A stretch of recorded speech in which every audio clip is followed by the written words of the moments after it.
le journal du Maoulid qui célèbre la naissance du prophète Mohammed, paix et salut sur lui. Dans la perspective du Gamou de Thiénaba, le service d'hygiène de Thiès a mobilisé un important matériel pour désinfecter les lieux devant recevoir les fidèles. Les maisons, la grande mosquée, rien n'est laissé en rade. Des dispositions pour éviter toute propagation du coronavirus. Reportage Cheikh Anta Diop. Munis de leur appareil de pulvérisation, moteur et manuel, de grand débit et la logistique roulante, les éléments du service d'hygiène de Thiès, Tivaouane, Ngaye Mékhé sont mobilisés pour désinfecter les foyers religieux de Thiès. Thiénaba est la première étape de leur tournée. Capitaine Idrissa Ndiaye, le chef de la brigade régionale de l'hygiène de Thiès. Le Gamou de cette année a deux particularités. Donc la première, c'est que le Khalife général des Tidjanes a préconisé le Gamou chez soi. Mais parallèlement à cette décision, il y a d'autres foyers religieux qui ont pris d'autres options de faire le Gamou, mais avec le format habituel. C'est le cas présentement de Thiénaba. Nous avons commencé ces opérations techniques présentement à Thiénaba. C'est le cas de la famille Ndiéguène de Thiès. Religieux aussi, il y a d'autres Gamous qui vont se dérouler au niveau de la région de Thiès. Pour ces cas de figure, la brigade régionale, comme d'habitude, du point de vue des plans d'action que nous avons élaborés, nous allons assurer la prévention et le contrôle de l'infection.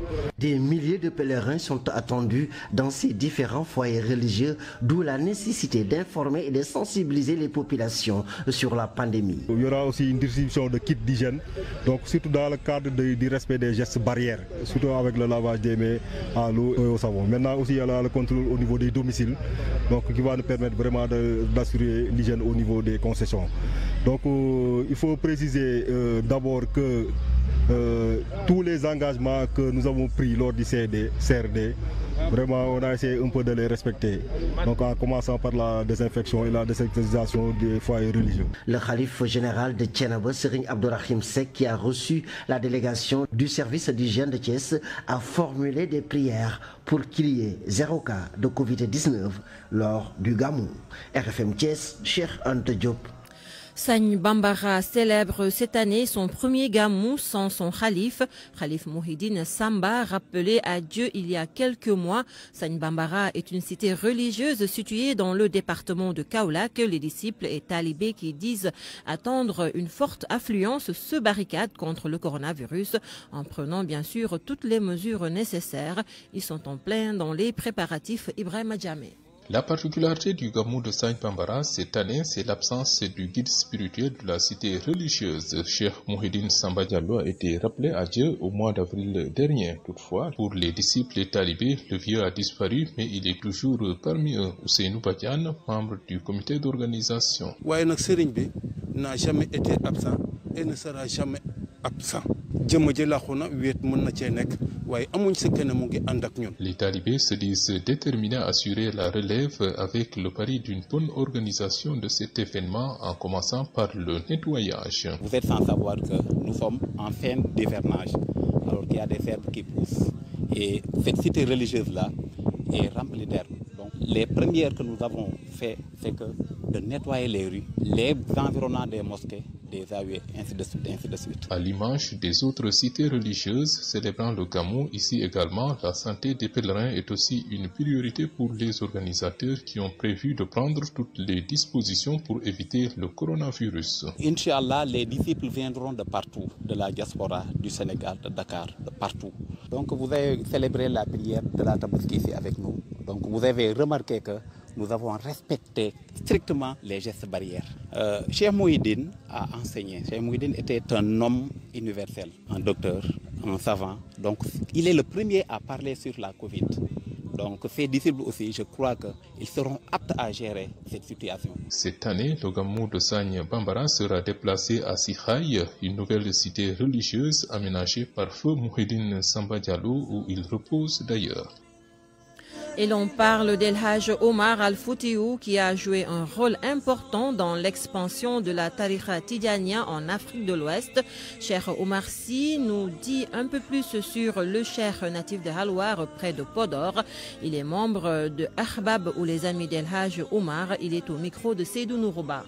Il faut se rappeler que le Cheikh Omar Foutiyou Tall, né au Fouta dans les années 1790, plus particulièrement entre 1794 et 96, on retient la date de 1794. El Hajj Omar Foutiyou Tall, qui a maîtrisé le Coran, a eu à voyager et aller jusqu'à la Mecque en Égypte et dans le Moyen-Orient, où il a non seulement acquis des connaissances, mais où il a été introduit au Cheikh Mohammed Al-Ghali. Mais cette introduction-là lui a permis de revenir vers l'Afrique noire en passant par le Nigeria et de constituer un groupe de disciples qui l'ont suivi pour asseoir la Tidjaniya en Afrique de l'Ouest. Commençant par la Guinée-Conakry à Dinguiraye, il partit vers le Mali et en passant par la Gambie, Niger, Nigeria, tous ces pays-là ont eu à être impactés jusqu'au Cameroun par l'expansion de la Tidjaniya par la voie de Hajj Omar Foutiyou Tall. Et ça aussi, il faut le rappeler, que c'était à une époque où il y avait aussi la colonisation.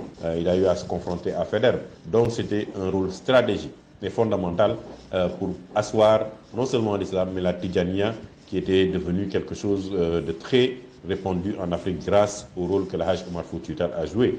La Tidjaniya, c'est 450 millions de fidèles à travers le monde.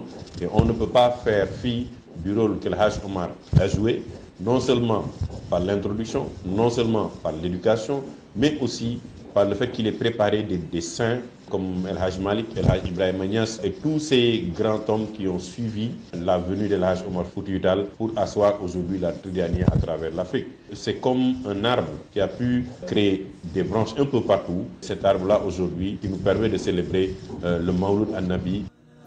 Et on ne peut parler du Maoulid sans s'arrêter sur la noble personne du prophète Mohammed, paix et salut sur lui, sa vie et son œuvre tous les jours dans le journal du Maoulid avec Imam Mokhtar Ndiaye de la Grande Mosquée de Liberté 6 Nord.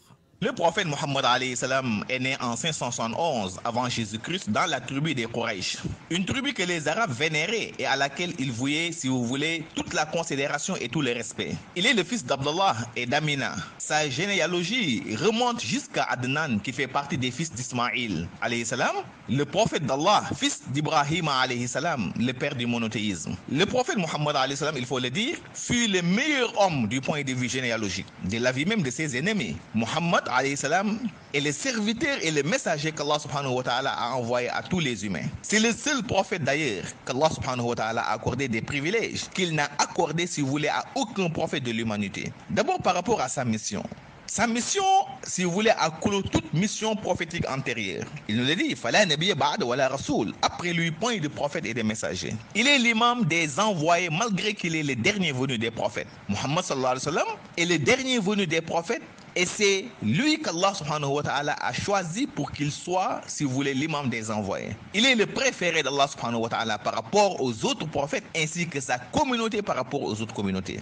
Il nous dit dans le Saint-Coran que vous êtes la meilleure communauté, qu'on ait fait surgir des hommes, car vous ordonnez le convenable, interdisez le blâmable et en plus vous croyez fermement en Allah subhanahu wa ta'ala.